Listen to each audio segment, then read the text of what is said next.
How did Colorado Springs come to be the center of the evangelical world after World War II? That's the question we're thinking about today.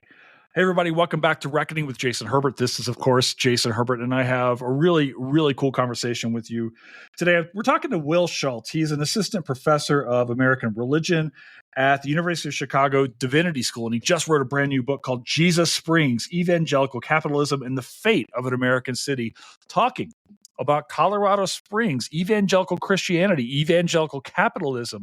We talk a lot about the rise of the faith, its relationship to conservatism, and also the presidency of Donald Trump. It's a really, really deep, interesting conversation, and one I'm really glad that we just had. We just finished up a moment ago, and I'm so excited for you to hear it now. So sit back and relax, because Reckoning with Jason Herbert starts right now.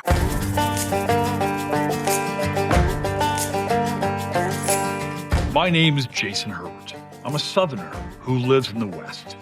I'm a historian, an outdoorsman, and a movie buff. I like finding new answers to old questions, and this is a reckoning.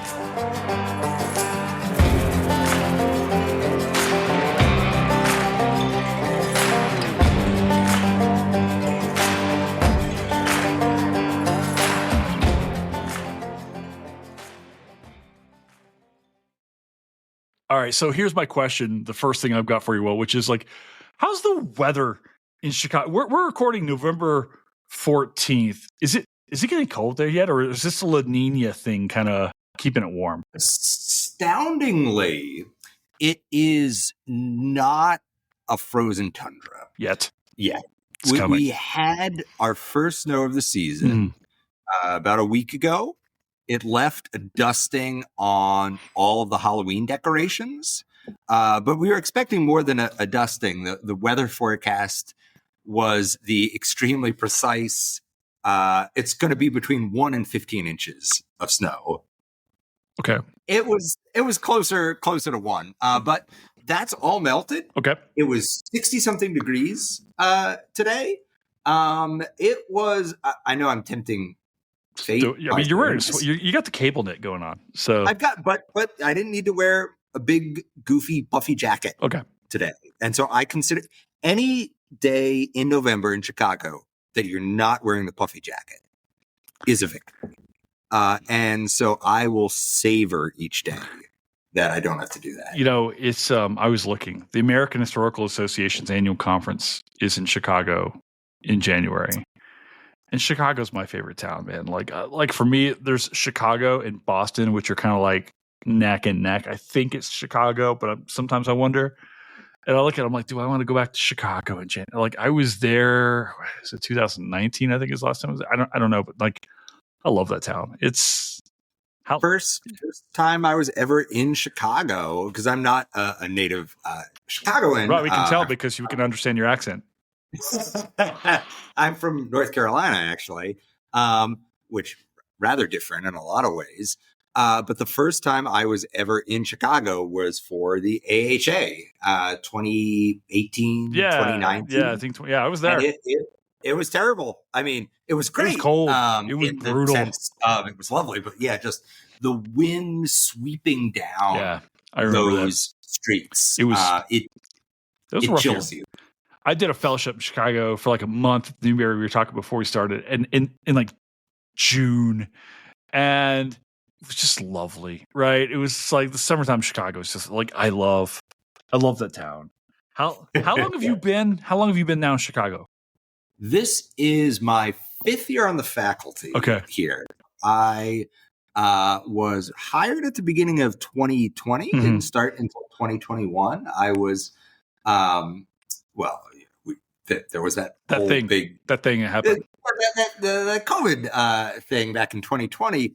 So I was able to delay my start by a year to take a fellowship elsewhere, though I didn't actually go anywhere because no one was going anywhere. So I moved here in 2021, moved to Hyde Park, home of the University of Chicago, and have lived there ever since. And it's, I know you've said that you've been here a couple times, one of your favorite towns, and Hyde Park is just a really wonderful neighborhood. The Divinity School is a very interesting place. I love it, but it is also quite a change having. So my PhD was in history, Right? And you were slumming with friends of mine at Princeton. Yeah. He's probably already turned off the pod. He's like, these two idiots. But go on. I did not ever expect to be teaching in a religion department, let alone a divinity. I guess that's my question is like, what's the difference, Will, between like a divinity school and like a history department? Like does that change what it is that you do as a historian, or are you just adding a historical angle to what the divinity students take?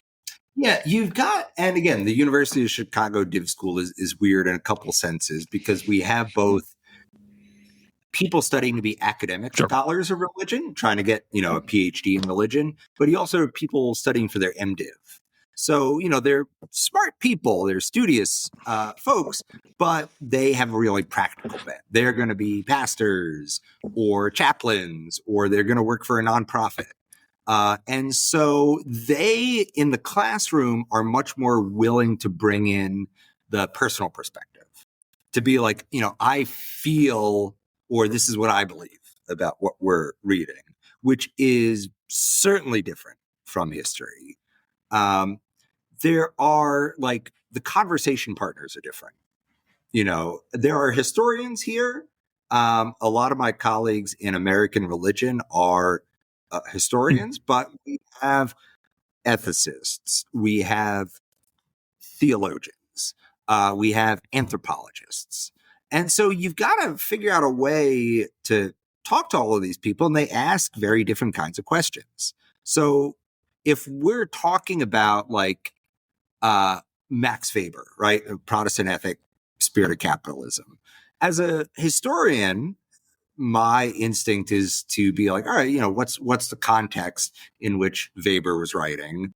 What's he responding to? Who are his influences? But here they get right to the heart of it. It's like, was Weber right? Right. What does Weber say? How do you respond to Weber? Rather than filtering it through a couple layers of historiography. Do you get pushback then? When you've got, say, a true believer, person who's going to go and become a pastor. And I grew up Southern Baptist before I walked away from the faith, right? But you got people who truly believe in the gospel or this, that, and the other, and you're like, okay, cool. Here's the history of the church, or here's the history of the religion itself. Do you get pushback because of the emotional attachment? Sometimes is that a thing, or once you get to this level, are people kind of treating it in professional terms? It's mostly the latter, in part because the U Chicago Divinity School selects for, there's certainly lots of people who, kind of come from a more conservative, fundamentalist background, but the ones, once they've reached the point of coming to this divinity school, they're generally have a much more liberal, progressive, ecumenical perspective. And indeed, like, it's more often that I have to be like, all right, I know you want to dismiss these conservative evangelicals and fundamentalists out of hand as really bad people.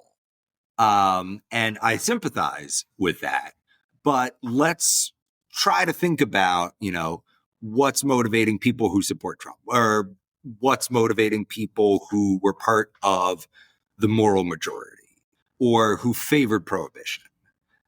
So I more often find myself having to play devil's advocate than having to, say, push back against, say, a true believer of one kind or another. So like, it's not, again, what I would have expected. Sure. Well, this sounds fascinating to me, though. Like the idea of like, taking this path, teaching where you're teaching, you're still doing the history, you're still doing this. Is there, what's the load like there? Is it 2-2? Is it 1? Is it 1-1? What is it? What is it for you? We have quarters rather than right. My very good friend Mary teaches there in the history department. Oh, really? Do you know Mary Hicks over in history? I don't think I've met her. I need to get to know people in the history department. Drop my name if you ever run into her. She is one of my most favorite people. Her book's back here somewhere. One of my most favorite people on the planet. She does Afro-Brazilian slavery, and she's been on a bunch of times. The last time she was on was to talk about Dune. I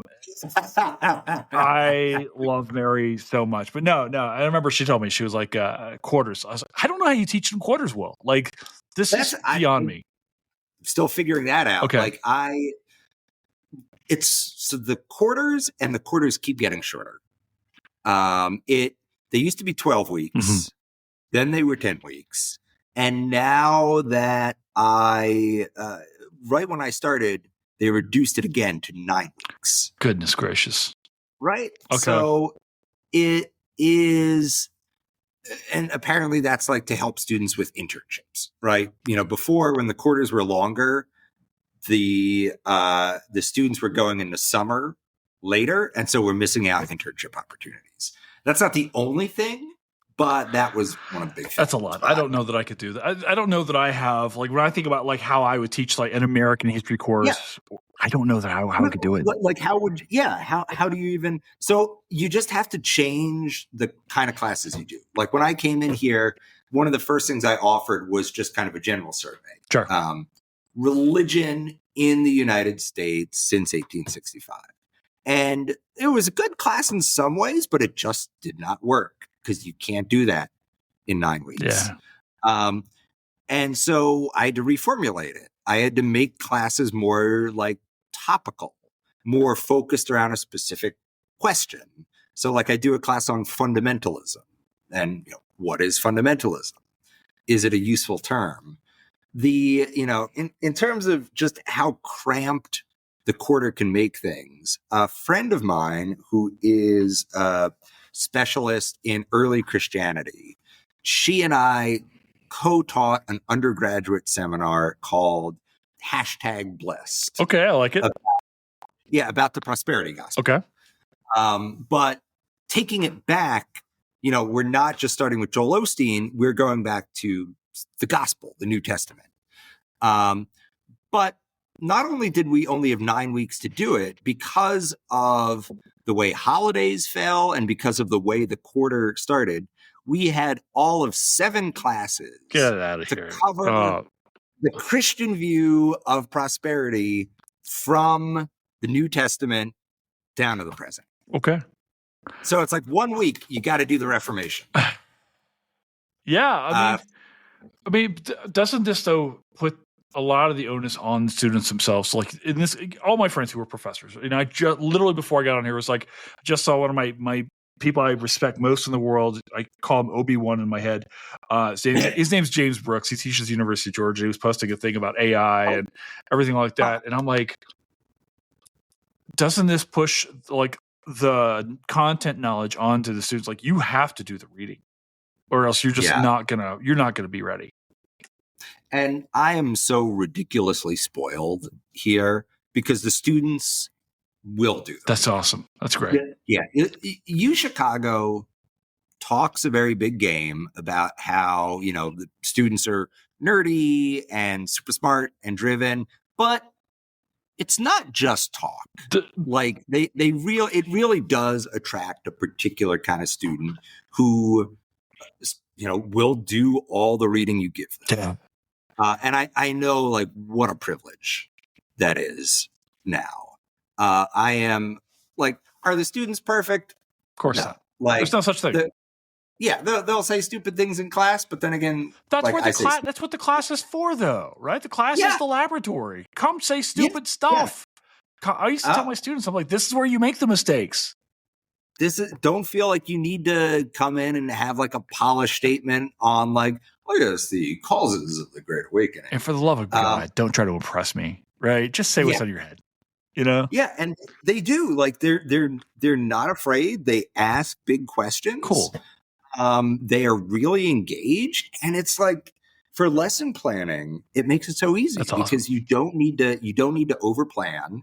You can just say like, all right, here are the big themes we want to touch on. Here are the questions I want to ask. And you ask them, and the students, they bounce the topics around like a volleyball. And they are, they're wonderful. And so like,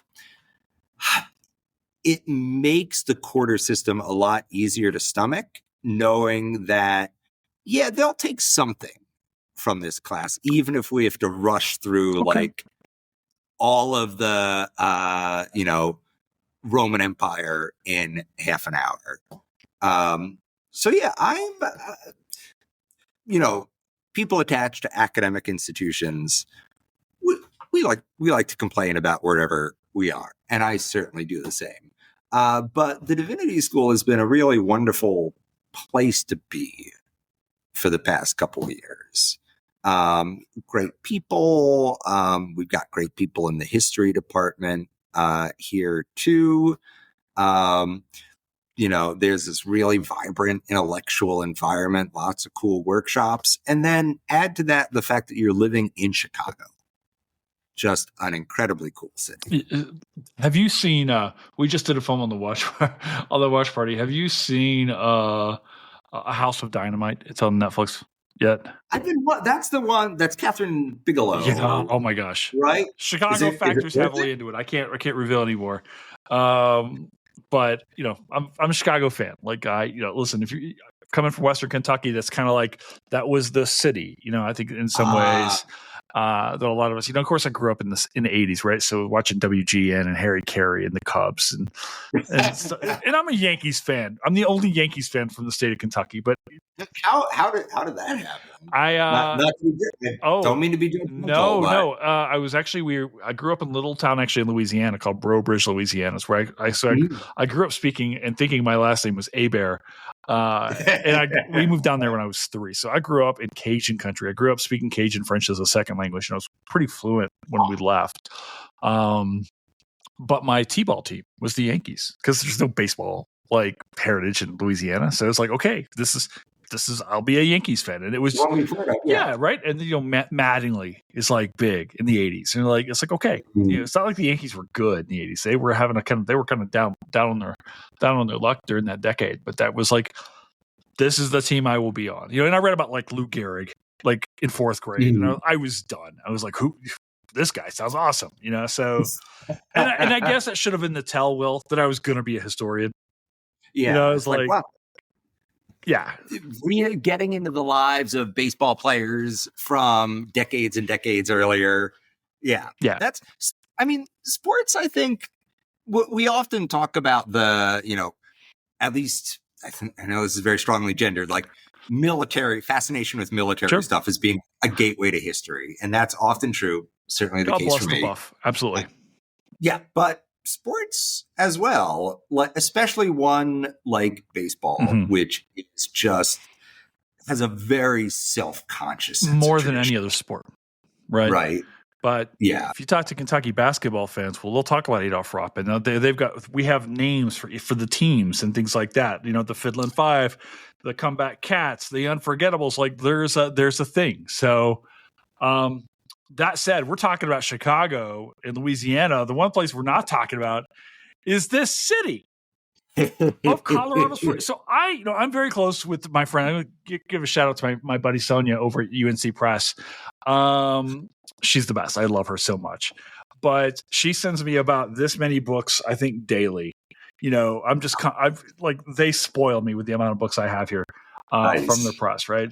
And when I saw your book on the catalog, I was like, I have to have this. Like, usually I screen the book before I ask someone to come on, right? To make sure, and I kind of look him up, like, if the vibe doesn't feel right?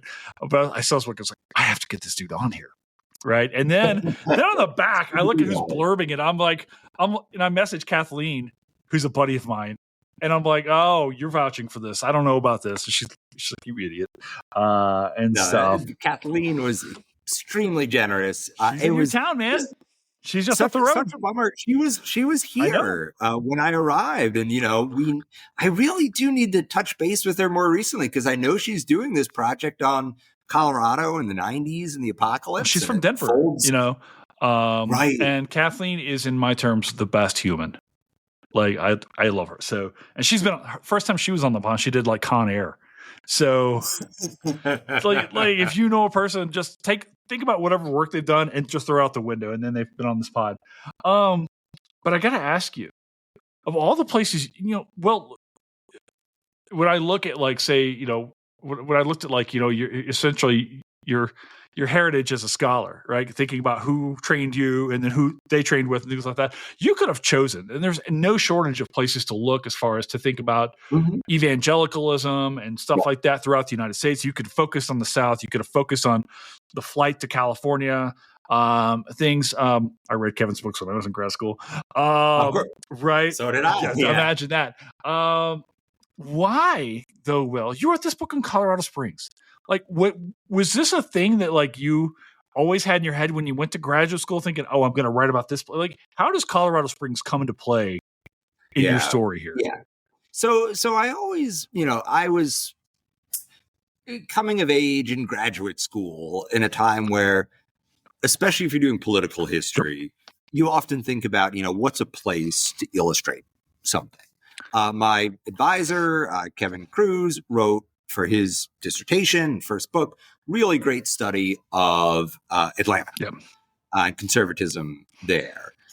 When I was just at the start of my grad school, Darren Dochuk's book, read that. Bible Belt, Sun Belt, I read it. Amazing book on kind of Southern California, Orange County, and evangelicalism. So I'm not going to say like I came in knowing that I wanted to find a place, but that was clearly part of my mind. I'm not, to be clear, from Colorado Springs.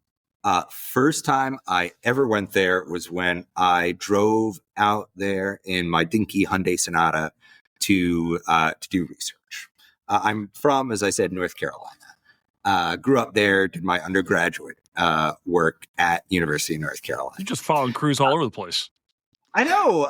It's certainly like the fact that John Casson at North Carolina, who had been one of Kevin's teachers, was able to write my letter of recommendation, no doubt helped. Right. And Casson, like, I could wax poetic for a long time on what a great teacher he was. Wonderful things. Changed my idea of history. Yeah. So I knew in graduate school, I knew the broad set of things I was kind of interested in. I had come in planning to work on the history of Catholicism, but then got diverted by this thing called evangelicalism, which I was only just starting to learn about then. And really, in truth, I'm only still learning about it. It's such a multifaceted thing, as you well know. But I was interested in that. I was interested in American conservatism, the right wing. Why is America such a conservative country? In laissez-faire capitalism, and in particular, the military and the role of technology. This kind of fascination with technology in the United States, a kind of sense of millennial optimism. And that led me to write a research paper in my second year on religion and the space race. And how the space race becomes a way of sanctifying the American mission in the Cold War. The sort of, contrast, right, between the pious astronauts and the godless cosmonauts. There's a good book on it that came out a couple of years ago called To Touch the Face of God by Kendrick Oliver. So I went down to Houston, went to a bunch of churches there. I did some research at NASA headquarters, and I found this guy, Jim Irwin. He was an Apollo 15 astronaut, walked on the moon, and by his account, he had this really intense spiritual awakening on the moon. He's on the surface of the moon. He sees this lunar landscape, and it imparts to him this powerful feeling of God's presence. I can get that. Yeah. Oh, yeah. It's understandable. Again, That's at least the way he narrates it. Did he actually feel like that? Or was he just lightheaded? Who knows? Yeah, exactly. There's some combination. Sure. Like you're in this capsule for who long? But he took it seriously. Yeah. Totally. So seriously enough that when he comes back, he founds this organization called High Flight, which is, as he puts it, meant to spread the gospel of Christianity and patriotism and the space race. And I read about that and I'm like, wow, that's everything I'm interested in. And I noticed that Irwin moved the headquarters of High Flight from Houston, where it was founded, to this city in Colorado called Colorado Springs. Sure. And I said, why would he go to Colorado Springs? What's there? I start reading about it, and then I realize I have found my place. I found a place that has everything I'm looking for. The history, evangelicalism, the military, laissez-faire capitalism, right-wing politics, technology. It's all there in a single place, and no one has really written about it. People have mentioned it, people have noticed it, but no one has really dug into it. And that's when, like, I went to my advisor with a list of potential dissertation ideas. We worked some of them out. We settled, we were like, okay, we'll do one on creationism. And then when I got home, I was like, oh, I forgot to mention Colorado Springs. I wrote to him and he immediately wrote back and said, yeah, that's what you do. You've got the final result in front of you. Jesus Springs. No, I think it's fascinating, because I hadn't had any kind of relationship to Colorado Springs before I moved out here to Colorado. And I live in Pueblo, right, which is about 35 miles south of Colorado Springs, right down I-25. And Colorado has these really weird, and one of the things you talk in the book about is this localism and stuff like that. And it's really, Colorado's like this conglomeration of like independent, like city states, yes, of Denver. Yeah. Of Colorado Springs, of Pueblo, of Aspen, Boulder, Durango. Aspen. It's like these spaces. And Colorado Springs feels to me, Will, like it exists as like this conservative buttress against Denver in some ways. And then when I talk to people like, oh, hey, I like Colorado Springs, going up there because there's stuff you can do, there's food, blah, blah, blah. Oh, yeah, I like and it people too. are like, oh, yeah, but it's so conservative. And I'm like, and as you point out, it's like, well, yeah, but no, it's weird. It's different. It's got these things. And I think it's this fascinating town to talk about. And I'm so glad that you wrote this. And I guess maybe for people listening in, you ran I don't want to take anything for granted. Like I told you a little bit earlier, I grew up in a Southern Baptist church. I was a member of the Baptist Student Union at Murray State University in Kentucky when I was a kid. I listened to Jars of Clay, right? Can we talk a little bit, though, Will, about what evangelicalism is, as you understand it? Yeah. It's a term that a lot of people, scholars, lay people, pundits, toss around. Yeah. With varying degrees of accuracy. For some people, it means anyone who is both right-wing and a Christian. And other people have, very precise theological definitions of it. Like, only true evangelicals are the people who subscribe to these 15 articles of faith. So you've got a wide range of definitions. And it's a major debate among historians of American religion, which of these definitions is the best. And so when you're writing about evangelicalism, that kind of has to be the starting point. You've got to at least address the question of how you define it and how your definition relates to all the ones that have come before, which in some ways is annoying, right?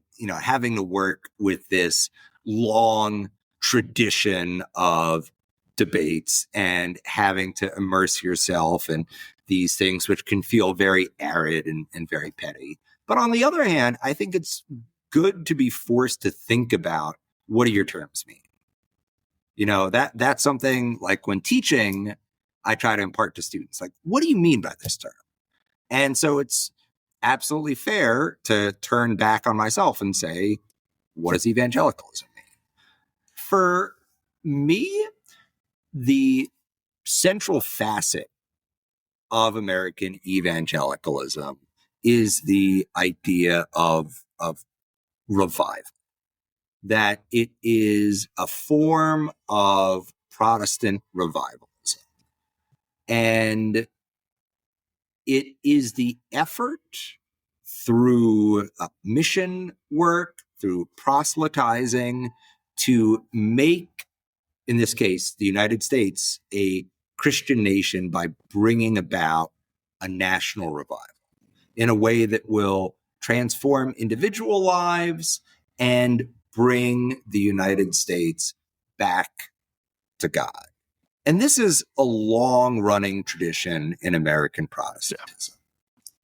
I think, for my purposes, really the key figure is Dwight Moody, latter half of the 19th century, evangelist who not only preaches widely, but founds a huge variety of Bible colleges, prophecy conferences, institutions that carry on this revivalist message.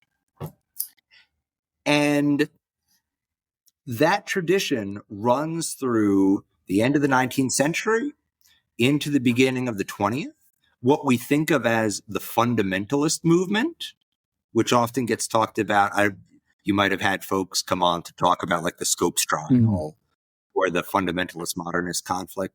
That's just one facet of this broader stream of revivalism. And what I'm particularly interested in, and what the book is about, is what happens when this revivalist tradition hits the really dramatic changes brought about by the Great Depression, World War II, the beginnings of the Cold War. That radically transforms the way Americans live and where they live. It makes them so much more prosperous. It shifts them to the South and West. How does revivalism respond to that?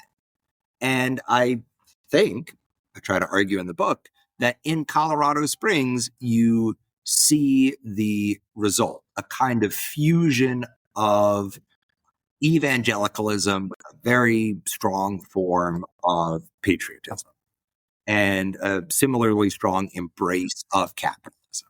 Just a confidence, right, that America is a Christian nation and that Christianity and Americanism go hand in hand. Yeah, it feels to me, I never really been able to put this in the words until reading the book, but to think about the interconnections, how really this Protestant revolution, this newest version of it, right, comes along intertwined with the Cold War and this new nationalistic identity that comes about after the end of the war, and how all of these factors are kind of working together. And then we'll talk about the business of religion here in a little bit. Right. But before we get into that, of all places, we talked about why you went to talk about Colorado Springs. Of all places, why did people start moving here to Colorado Springs? Like, what made this such a hotbed of religious activity? It's certainly not anything you would have. Well, I don't think, looking at it, at the turn of the 20th century, you would have thought, all right, here's where the future of Protestant evangelicalism is, right? At that point, evangelicalism's center is places like the big cities, my home city of Chicago and home to the Moody Bible Institute, or to the big urban churches in New York or Toronto or Philadelphia, places that we don't think of now as the heart of evangelicalism. But evangelicalism at that point was very much an urban faith. It was addressed to these people moving to the cities. Now, at that point, Colorado Springs is nothing, right? It is a resort town at the foot of Pikes Peak. It is a railway node, and it's meant to give a place for people traveling on the railway to have a nice place to visit. You know, it's a little oasis of Eastern culture out west. And you can still see evidence of that older vision of the city in things like Glen Erie, which is this. Have you visited there yourself? Yeah. Okay. Yeah. This Tudor-style mansion that was built by the city's founder. So Colorado Springs was a resort town. You went there if you were an Eastern socialite, or you went there to recover from some kind of disease. Usually people with tuberculosis were sent out to Colorado Springs to the sanitariums there. So this is not, in any sense, a major American city. It's conservative in a lot of ways. There are certainly churches. William Jackson Palmer, the person who helps found the city, is very conscious of trying to make it a moral, upright city. So he deeds a lot of land downtown to the churches, many of which are still there. But, you know, you find that phenomenon elsewhere. There are lots of small town conservative cities with big churches in their center. Why does Colorado Springs become the one that becomes the Evangelical Vatican, becomes Jesus Springs? That was really the starting puzzle of the dissertation and then the book. You know, what I look at this here, and I'm wondering. We talk about the small town aspect of this, and so much of the book really kind of speaks to like the rise of these mega churches, which are, you know, ubiquitous now. Like we see them, gosh, everywhere it seems like. And certainly as a child of the 80s, I grew up watching, seeing these people on TV and stuff like that. Where do these like New Life and in these mega church, where do they start to come in? We talk about Dobson now, like how do these places start to coalesce? Because we think about Colorado Springs in terms of these super big churches here. Yeah. Where do these like mega churches come into play? Yeah, so you have kind of the two different kinds of Christian institutions in Colorado Springs. You've got the parachurch ministries, which are things like James Dobson's Focus on the Family. And then you've got the megachurches. Parachurch ministries are focused on a particular end, right? You know, it's about like our goal is to reach out to people in Eastern Europe or to give Bibles to college students. It's a specific end. Megachurch is a really big church that draws thousands of people and usually tries to provide a bunch of services alongside just a space for worship. So you go there for worship, and of course, many of these megachurches go all out in their presentation.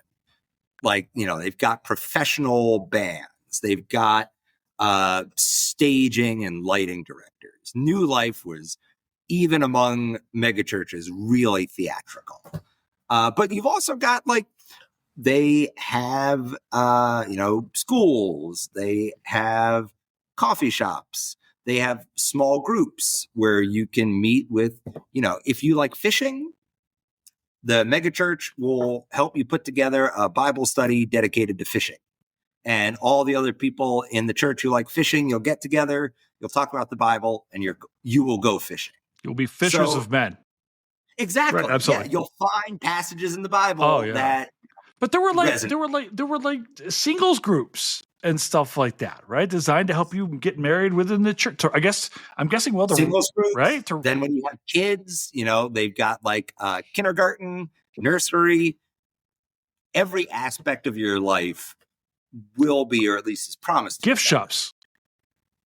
A lot of them have gift shops where they sell sometimes the pastor's book, because a lot of these pastors they're not just ministers. They are CEO type figures, right? Yeah, let's talk about that. They create new essentially quasi-denominations. They don't call them denominations because that sounds fusty, but they create networks of churches of like-minded people and like-minded pastors. And so in Colorado Springs, that figure, the charismatic celebrity CEO pastor, is Ted Haggard, who is this really interesting and I'd say tragic Sure. figure. I don't like. Did you know Haggard's story? Like, No. did you? Okay, so I didn't know Haggard's story until I read the book. Like I had heard, and then when I read the book, I was like, oh, I remember this now. Like he was kind of in my periphery, you know? Yeah. Because you would hear living in Florida, Colorado's forever away. I don't, whatever, right? Yeah. Like, who care about Colorado? Who cares? Right? Who gives a shit? Beyond the Mississippi. And then I move out here. I'm like, oh, like I know all these places now. And like as I'm reading the book, I'm like, I know exactly where. It's like I get ramen over You've there. seen that church. Yeah. You've seen that bookstore. Well, okay, so I want to talk about this in connection because there's some real big through lines here. This idea that you're talking about that these churches are de facto businesses, just full on. I mean, they're about making money. And have you seen, Will, the TikTok recently of the young woman who's been calling these churches asking if they'll support her baby by giving some formula? So I've not actually seen the TikTok itself, but like I have seen the discourse around the TikTok. It's the mega churches that are saying, no, absolutely not. We don't have anything for you. Who has it? Black churches, small churches. Mm-hmm. And then, other places of faith like and so forth. Right. But like the mega churches are the ones steadfast, like continually denying. Yeah. Yeah. Well, and in terms of businesses and making money, one of the things that I try to get across in the book is these churches and these parachurch ministries, they are not just businesses, but they are businesses nonetheless. Yeah. Like they're not only concerned with money, but they think a lot about money. And this is one of the reasons that, the 1940s is a starting point. That all of a sudden, a religion that for a long time had been a religion catering primarily to poor and working class people, all of a sudden, thanks to post-war prosperity, these people are now rich and they have a lot of disposable income. And the leaders in the evangelical movement, not just the evangelical movement, Jewish and Catholic groups as well, but evangelicals are particularly attentive to this, say, here's an opportunity. In our mission of revival, we want to build big colleges. We want to build big churches. We want to build big to demonstrate God's power. And we need money to do that. And all of a sudden, these people have money. And so in the 30s and 40s and 50s, these evangelical ministries step up their fundraising. They become more professional in their fundraising. And they start to use that money to build the expansive vision they have of God's kingdom in America. And one of the places they go to do that is Colorado Springs. It's in Colorado Springs that they can buy up all this cheap land and buy up all this beautiful land. Like, you've been there, what. Go to Garden of the Gods. It's an incredible backdrop.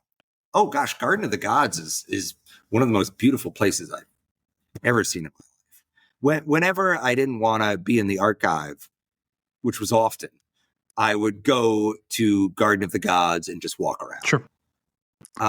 And so, they could build these places that they felt were worthy of their mission. You could build or buy a gigantic headquarters in Colorado Springs that you could not get in, say, Chicago, because it's too expensive. It's too crowded. Built out, yeah. Colorado Springs is the new frontier.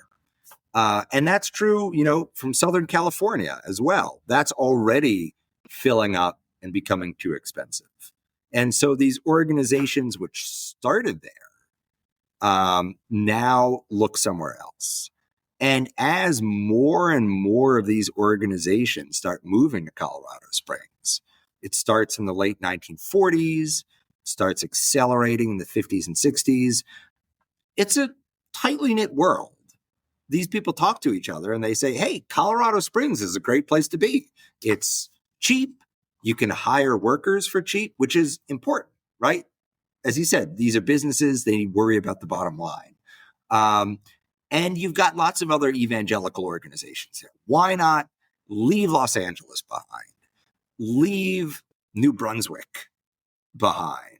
Leave Wheaton, Illinois behind and come to Colorado Springs. And so it is a kind of chain migration, as it's not a ton of evangelical people, but it's evangelical institutions that are moving. It is the pillars of the evangelical movement that are coming to Colorado Springs from the 40s to the 90s, essentially.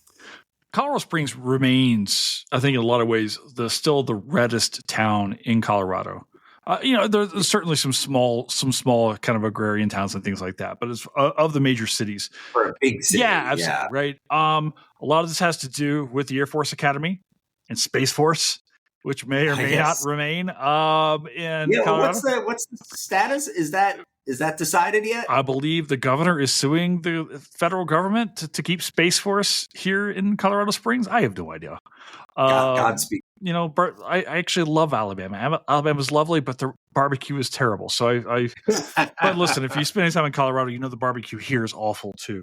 I am no stranger to not one of their strengths. No. Listen, you're from North Carolina. You understand what good Q looks like. But I think one of the questions I've got here, Will, is when does this intertwining of evangelical Christianity and political conservatism really start to take hold? Is this the Reagan era? Because these things, as this conversation kind of eventually winds its way towards Trump, I'm kind of wondering when these bonds become so forged and welded together between evangelical Christianity and political conservatism. Like, is that a pre-Reagan thing? Is that a post-war? When does this start to happen? You've got it's a multi-step process. And one of the things that is hard to sort of tease apart is evangelicals becoming conservative and evangelicals joining the Republican Party. And those are really kind of two different steps. In terms of evangelicals being shepherded into the Republican Party, that is more of a Reagan era onwards phenomenon. It kind of starts with the moral majority and Christian voice in the 70s, then Christian coalition in the 1980s, and politicians like Jesse Helms, getting white evangelicals, and the emphasis on white here. I haven't spoken that much about the racial divide. Yeah. That's an important part of it. Moving into the Republican Party. That's 70s, 80s, 90s. And that's, been documented in some really good books. I single out Dan Williams's book, God's Own Party, in particular. Like, if you want to know the story of the evangelicals and the Republican Party, that's the one to go to. But that doesn't mean evangelicals only became conservative in the 70s, 80s, and 90s. It's just then that their party affiliation changes. The roots of it go back decades, 60s, 50s, 40s, even earlier. And you see that in a place like Colorado Springs, where evangelicals tie their faith to a particular early Cold War era Americanism, which is a celebration of the United States as God's country, a celebration of capitalism as God's ordained economic system, a celebration of the military as a force for good and a force for God. And evangelicals, who for a long time have been on the margins of American society, now eagerly grasp hold of those ideas. It's a way to get into the American mainstream. It's a way to go from the margins into the heart of American culture. And they succeed, as visible in someone like Billy Graham, right? Who goes from being this sort of fundamentalist shouter to the friend of presidents. And it is not just evangelicals who think this way in the 40s and 50s. Certainly many what we would call mainline Protestants, Catholics, think in similar ways. The key point is that evangelicals hold on to these ideas longer after a lot of the other groups have abandoned them.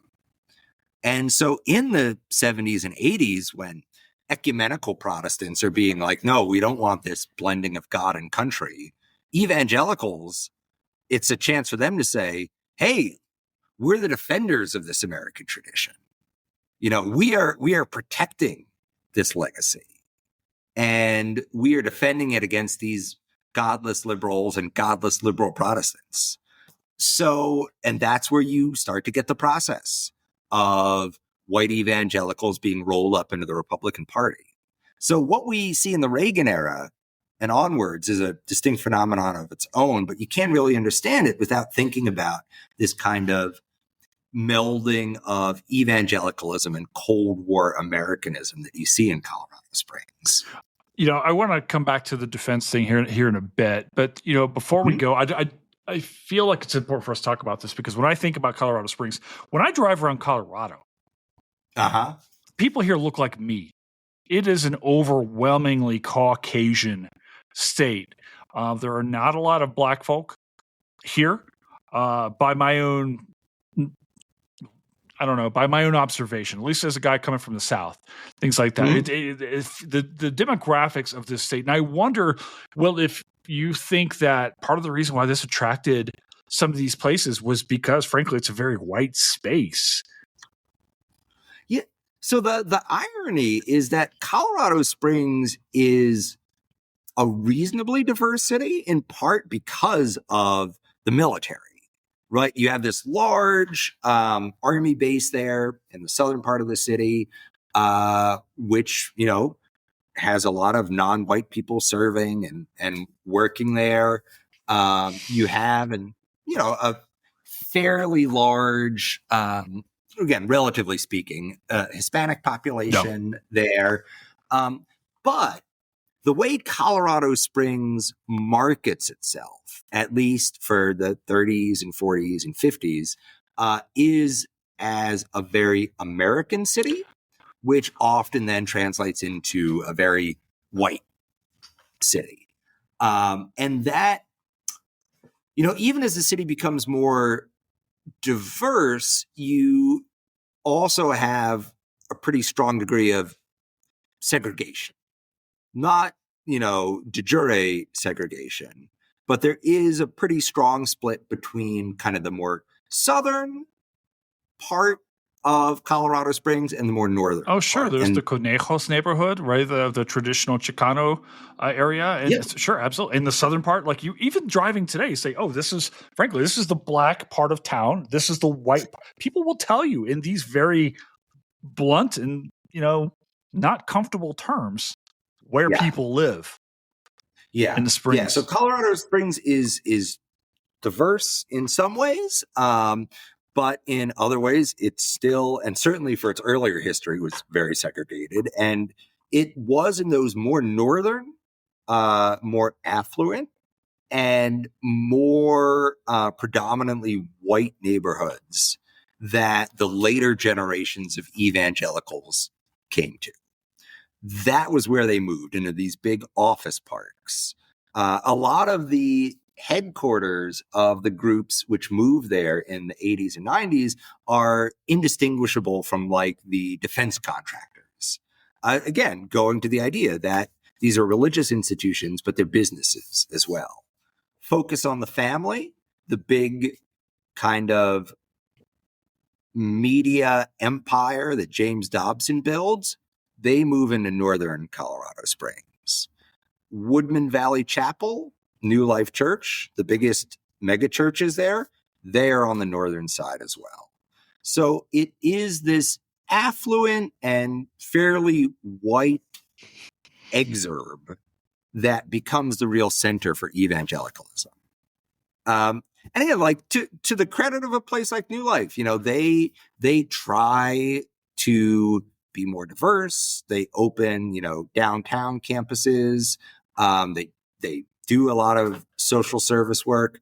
And yet it's really hard to get away from the fact that these evangelical institutions are predominantly white for most of the city's history. There's a really important thread through your book that I really appreciated, because you talk a lot about this idea of this creation of really this national identity, about this Americans are Christian, they're white, they're conservative, they're not gay. And there is a real, we need to talk about this specifically with Dobson, I suppose, and Haggard especially. But there's a very strong anti-gay current running through this story in Colorado Springs, and I feel like we really do need to talk about this. Can we talk about maybe was it the Amendment 2? Thank you. Amendment 2. Yeah, and kind of talk about how these churches used anti-gay rhetoric to strengthen themselves. Yeah. So this is, jumping forward from the 40s and 50s, they're, evangelicals, they were anti-gay, but so was a huge chunk of the population. But of course, by the 70s, 80s, and 90s, things are changing. The gay rights movement is much more visible, even in Colorado Springs. And for some of the evangelical activists there, so they cut their teeth in Cold War political battles, fighting against communist subversion as they saw it. For them, the struggle over gay rights is just one more front in this war. It's also about un-American subversives trying to destroy everything that made America great. And so people like David Noble, who founds and leads the Summit Ministries, this very conservative Christian school in Manitou Springs, when he sees gay rights making even the smallest inroads in Colorado Springs, he jumps into action.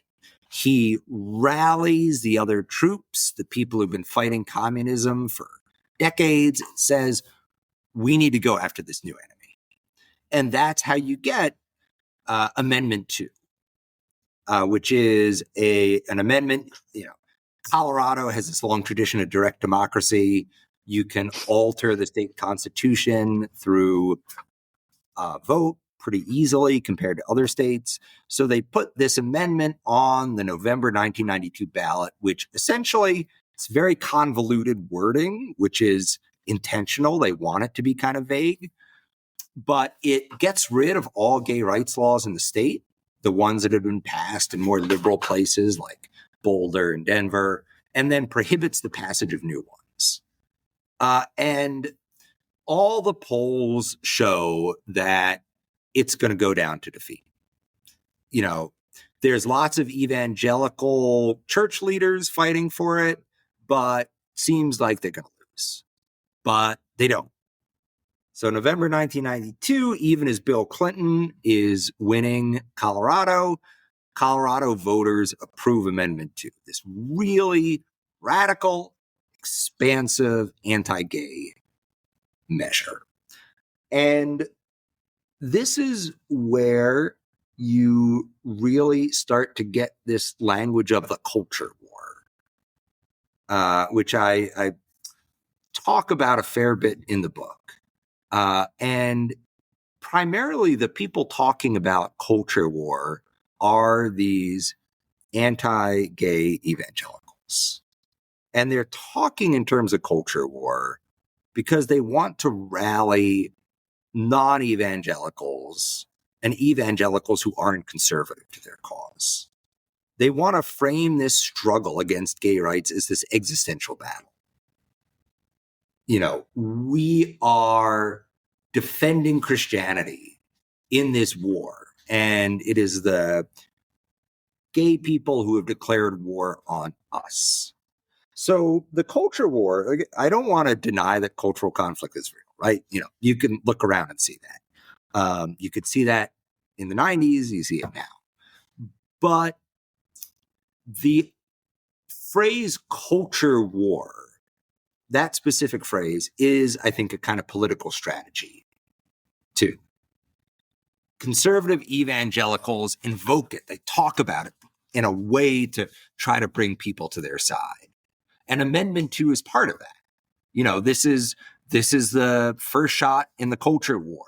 Come join our side, come fight against gay rights and against LGBTQ people, and, you know, and follow us to victory.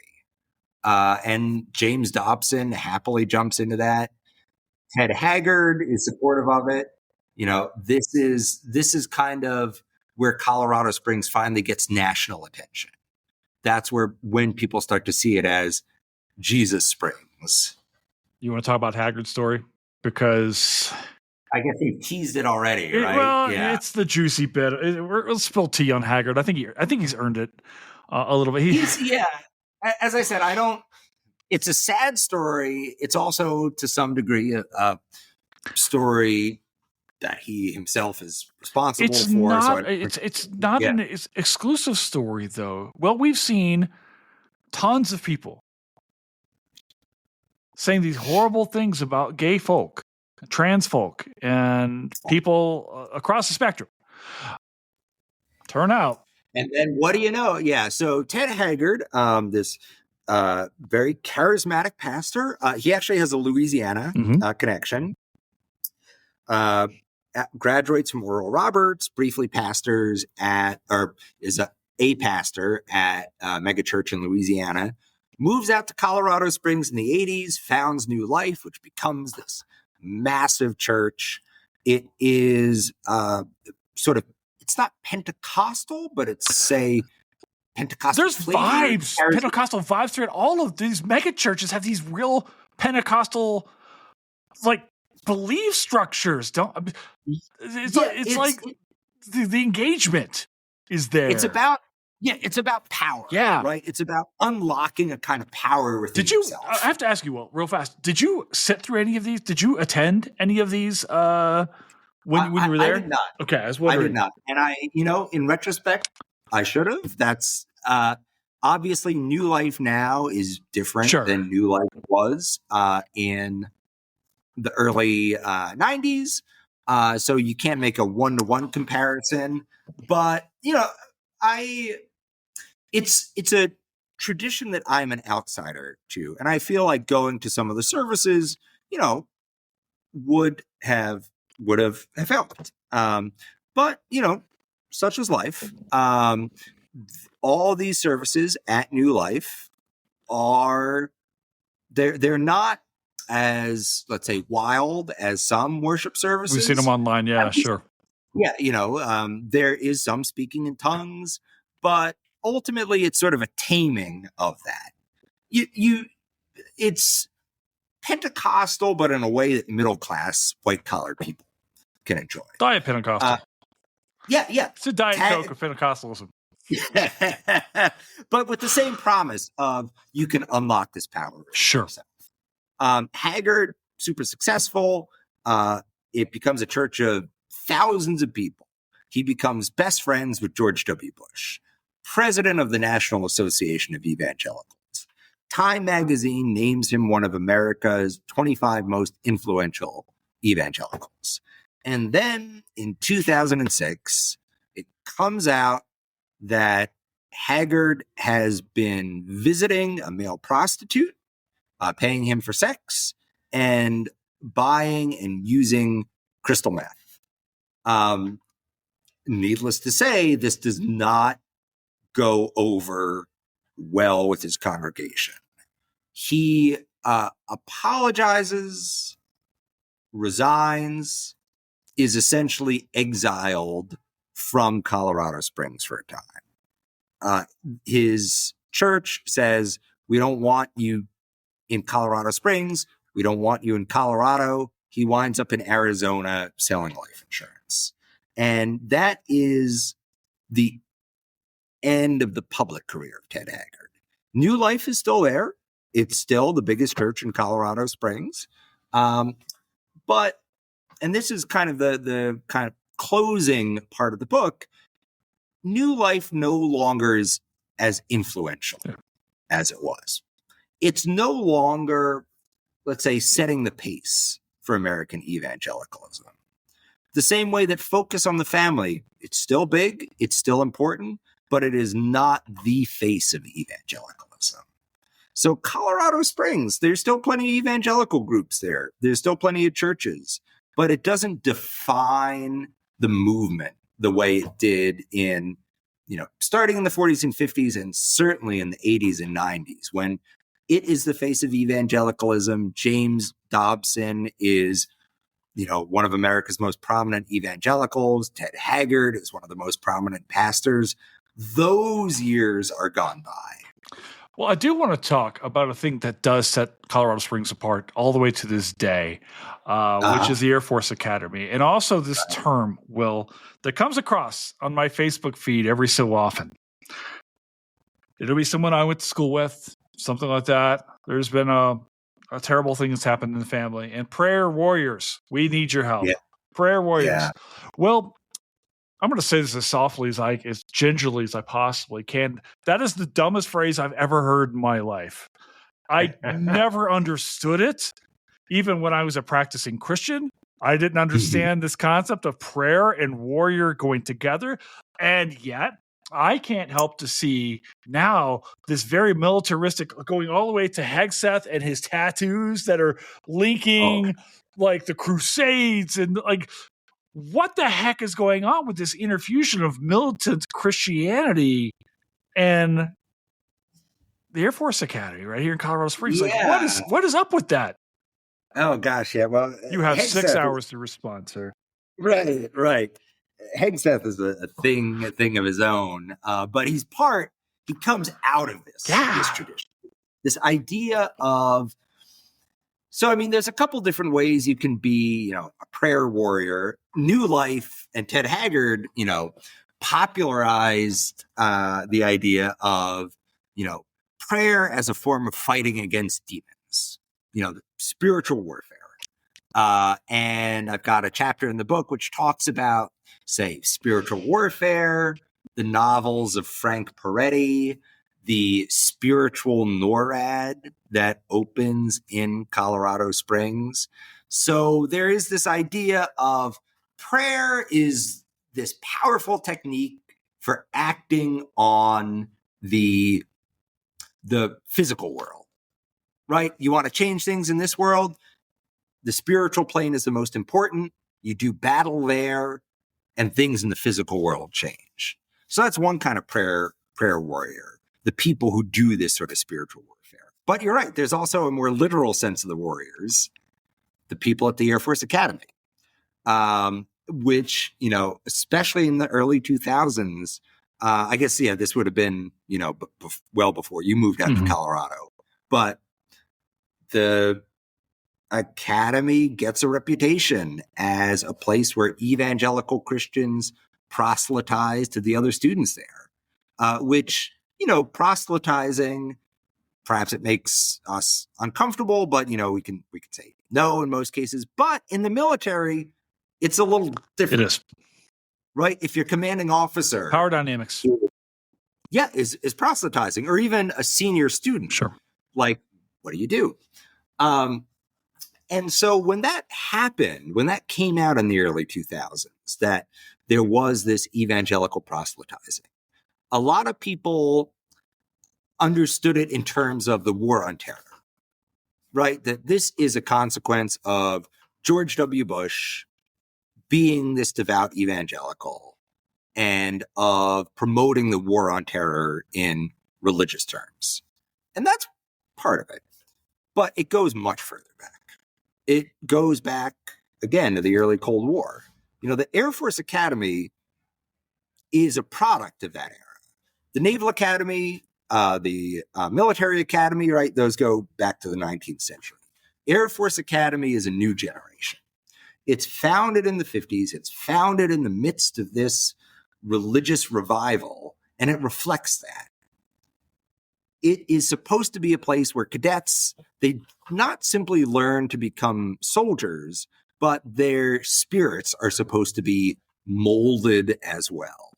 So that's why you have the cadet chapel right in the center of campus, this amazing modernist church, which is really striking. The cover picture of my book is the interior of the cadet chapel because it's so striking. And this is a case where, in the 40s and 50s, it's just taken for granted that all of these cadets are going to be pious people, that they're going to be religious, and they have to go to chapel every Sunday. By the 70s, that's no longer legal. The courts have said, hey, you can't compel people to go to chapel at a government institution. That's a flagrant violation of the Establishment Clause. But evangelicals, parachurch ministries like the Navigators, Officers Christian Fellowship, Campus Crusade for Christ, Fellowship of Christian Athletes, they say, hey, we don't want to give up on the Air Force Academy. So what if they can't go to chapel anymore? We'll just proselytize to them in the hallways and in the libraries. After all, wasn't this institution founded to create Christian soldiers? We're just carrying on that tradition. So once again, you have this dynamic. In the Cold War, you have this kind of fusion of patriotism and Christianity. Evangelicals don't pioneer it, but they hold on to it for longer than anyone else. So by the 90s and 2000s, when liberal Protestants, most Catholics and Jews have given it up, evangelicals are still insisting on that idea that America is God's country and our soldiers should be Christian soldiers. And that's where you get this explosion of public attention in the 2000s. It's kind of the end result of this decades of buildup there. And yeah, it's no longer as public an issue as it once was. But I think, again, especially with someone like Hegseth,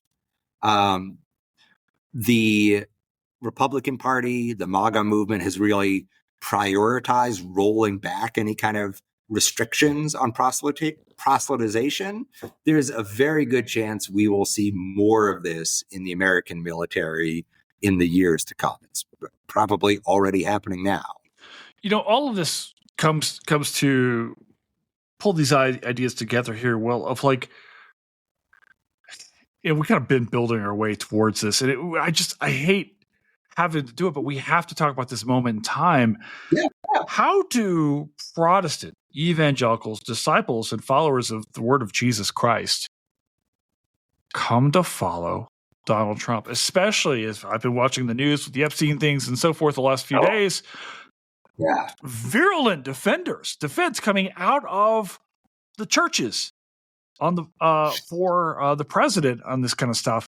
How do these ideas align between Protestant Christianity, evangelical Christianity, and a guy like Donald Trump, who clearly has no religious belief whatsoever, and acts opposite the teachings of this guy? It does the kind of things like gambling, running casinos, prostitution, all prostitution. the Yeah, things. before you Golf. even leaving on Sundays, no less. Even leaving out the Epstein things, right, which we'll see how much. Even before that, there was all this evidence. The bone spurs. You talk about the militarization, and here's the draft dodger. Yeah. So it seems, in some ways, you sometimes feel like you're going crazy, right? You're like, how can this be? And I certainly am sympathetic to that. Sometimes, a lot of the times, I feel the same way. But I've also tried to figure out, what is going on here. There is certainly, the strategic aspect of it. This was something that was more common in 2016, right? People would say like, oh, evangelicals held their nose and voted for Trump. They don't support him, but they support the Republican Party, and so they vote for him nonetheless. There's no doubt some evangelicals like that, but now you're right that the more common thing is not just holding your nose and voting for him. It's a full-fledged embrace. Yes. Yeah. I think it is because he speaks the language of grievance, persecution, and warfare that has become standard fare in so much of American evangelicalism.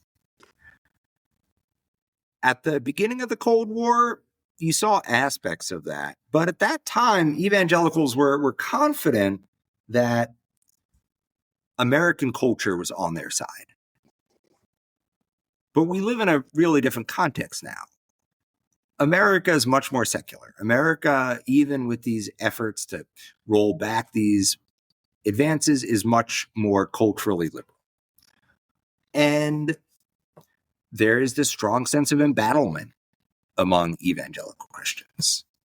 That's where you get that culture war language. And Trump is, I would say, the first president to fully embrace that kind of speaking. George W. Bush, was an evangelical, but he actively, he was much more erratic about it. Like, can you imagine Trump doing what George W. Bush did in the wake of 9/11 and talking about, the similarities between Christians and Muslims? For Trump, it is all about conflict and conquest and overpowering the other person.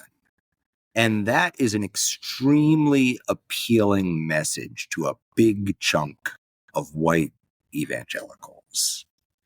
They have been living with the language of warfare for decades, thanks to cultural producers like James Dobson in Colorado Springs. And all of a sudden, here comes this guy who's not an evangelical, right? He is this secular figure, but he's successful. And lo and behold, he sees things the same way that we do. And what a gift to have an ally who might not seem like an evangelical himself, but he sees the way things are. He sees that we are at war. And Trump, one of the best diagnoses of Trump that I ever saw was someone who said Trump sees himself as a wartime president, fighting enemies at home.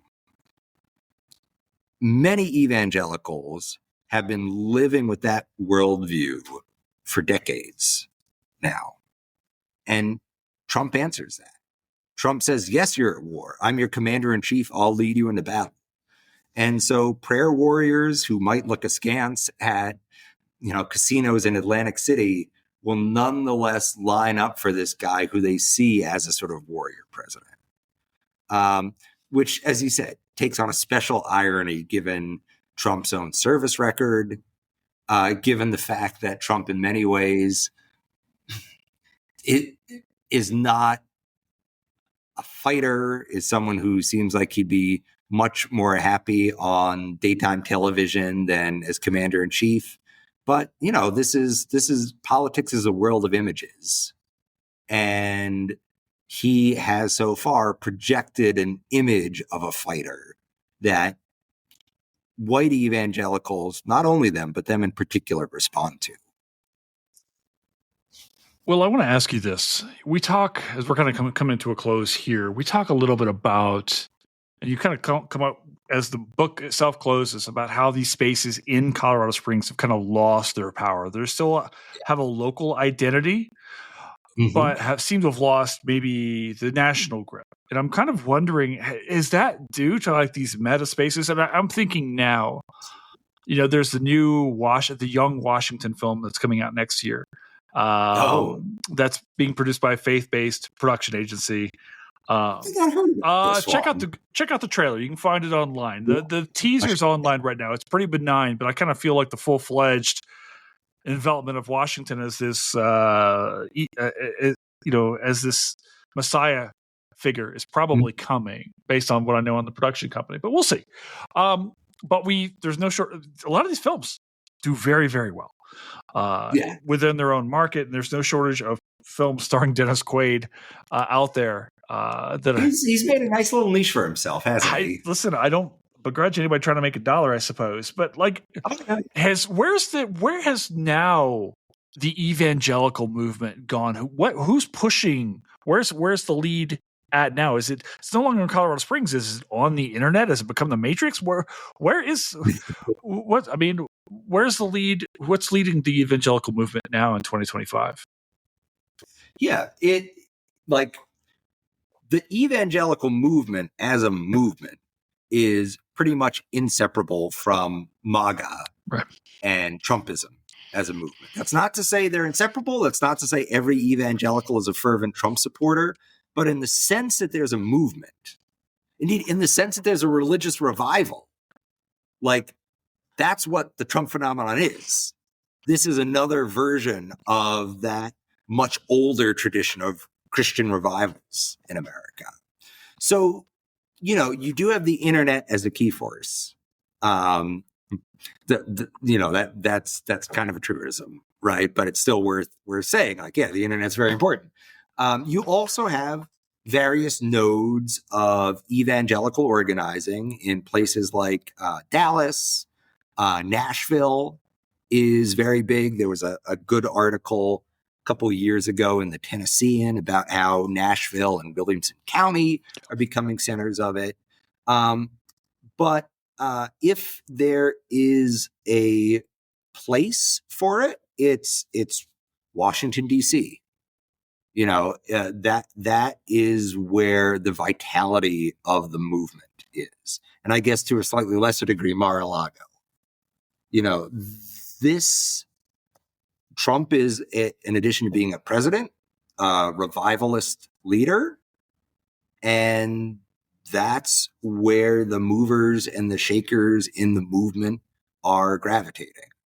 And again, I don't want to give the impression that every single evangelical is a fervent Trump supporter. You have very high profile challengers to this, people like David French, Tim Alberta, but they are voices in the wilderness. They do not, their audience is not evangelicals. Their audience is people outside evangelicalism.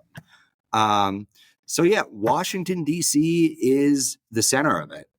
How that's going to change, if the longer Trump stays in power, the more I can see him reshaping the actual city of Washington. I think that kind of the ballroom, right, is quite just beginning. Physically, yeah. Yeah.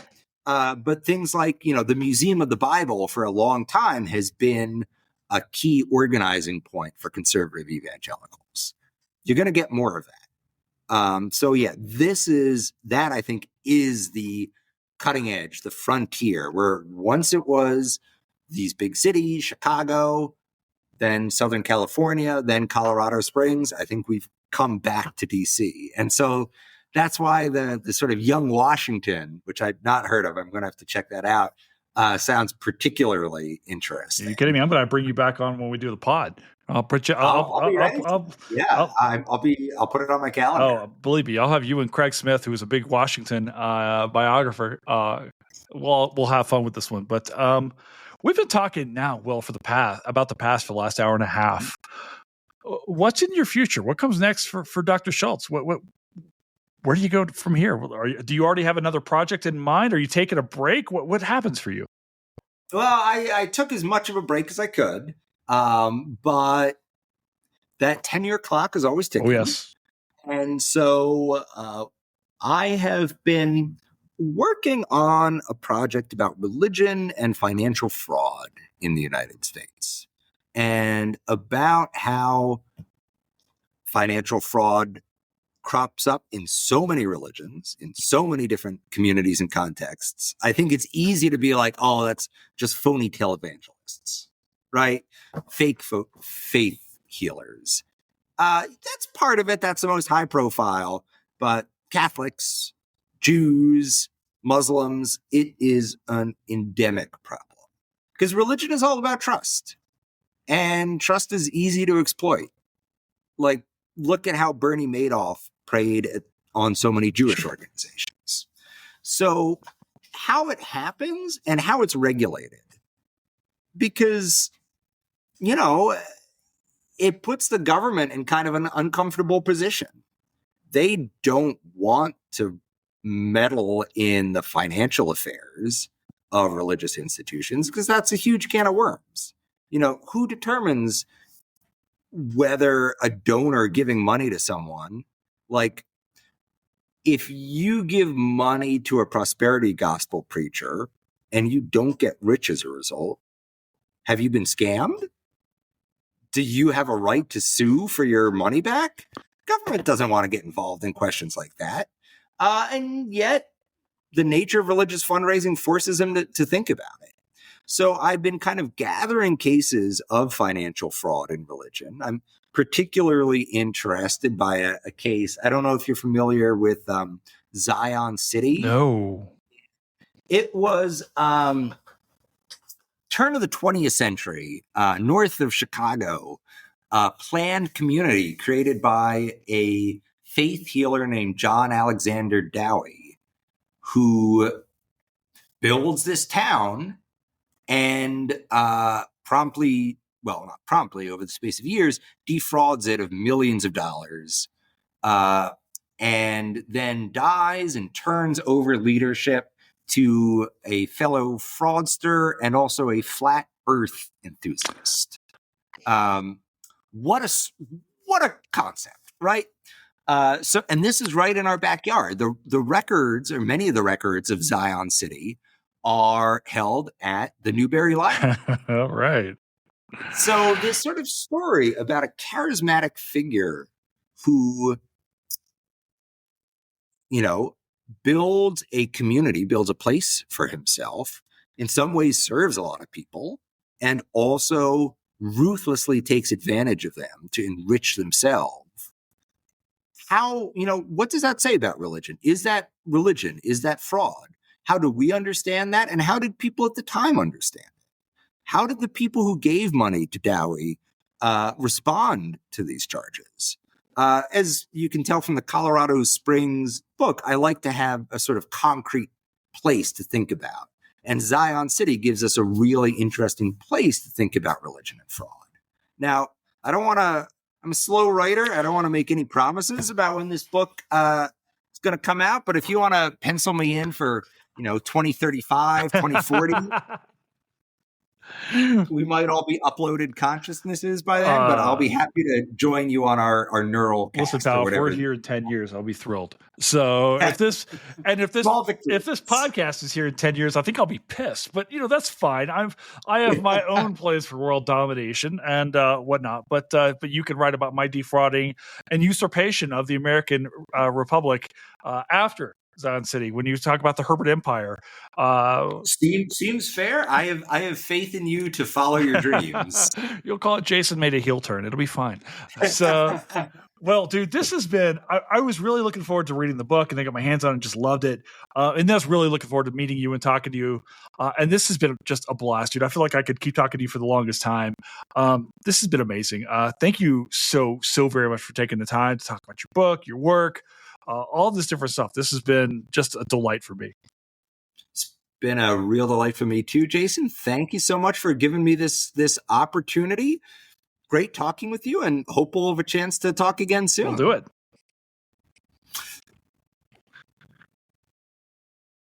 And that's a wrap here at Reckoning with Jason Herbert. Thank you so very much to our guest, Will Schultz. Will, thank you so much for coming on the pod.